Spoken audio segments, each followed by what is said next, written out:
అల్లు అర్జున్ గారి పైన తెలంగాణ సీఎం రేవంత్ రెడ్డి గారు కొన్ని హాట్ విమర్శలు అయితే చేశారు. అవేంటో తెలుసుకుందాం రండి. డిసెంబర్ 4వ తారీఖున ఏదైతే పుష్ప 2 ప్రీమియర్ షో ఉందో దానికి అల్లు అర్జున్ గారు వచ్చారు. అక్కడ అల్లు అర్జున్ గారిని చూడటానికి చాలా క్రౌడ్ అయితే వచ్చింది. ఆ క్రౌడ్లోనే రేవతి గారు అండ్ వాళ్ళ అబ్బాయి ఉన్నారు. అండ్ అల్లు అర్జున్ గారిని చూసే క్రమంలో తన అభిమానులు అక్కడ కొంచెం తొక్కిసలాట జరిగింది. ఆ తొక్కిసలాటలో రేవతి గారు చనిపోయారు.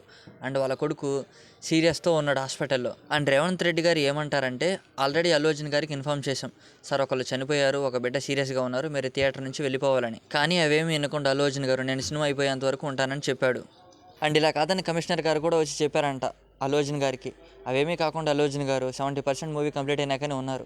సార్ సినిమా మొత్తం పూర్తయినాక ఇంకా క్రౌడ్ చాలా ఎక్కువ అయిపోతారు, మిమ్మల్ని మేము మేనేజ్ చేయలేం, మీరు వెళ్ళిపోండి సార్ అని చెప్పినా కానీ అల్లు అర్జున్ గారు ఉన్నారు అక్కడ. సార్ థియేటర్ నుంచి మీరు వెళ్ళకపోతే మీ మీద యాక్షన్ తీసుకోవాల్సి వస్తుందని అల్లు అర్జున్ గారికి ఇన్ఫామ్ చేయగా అల్లు అర్జున్ గారు బయలుదేరుతూ అయినా కూడా అక్కడికి కార్ రూఫ్ టాప్ నుంచి ఫ్యాన్స్కి బాయ్ చెప్తూ వెళ్ళారంట. అండ్ ఇక్కడ రేవంత్ రెడ్డి గారు ఏమంటారంటే, అల్లు అర్జున్ గారి కాలు పోయిందా, చెవు పోయిందా, ఏమన్నా అయిందా, పిల్లోడు కదా ఇబ్బంది పడుతుంది, అతని కథ వెళ్ళి చూడాలి, ఈయన ఒక రాత్రి జైల్లో ఉన్నందుకు ఈయన దగ్గరకు వచ్చారు సినీ ప్రముఖులంతా, అసలు ఏం జరుగుతుంది ఇండస్ట్రీలో నాకు అర్థం కావట్లేదని అన్నాడు.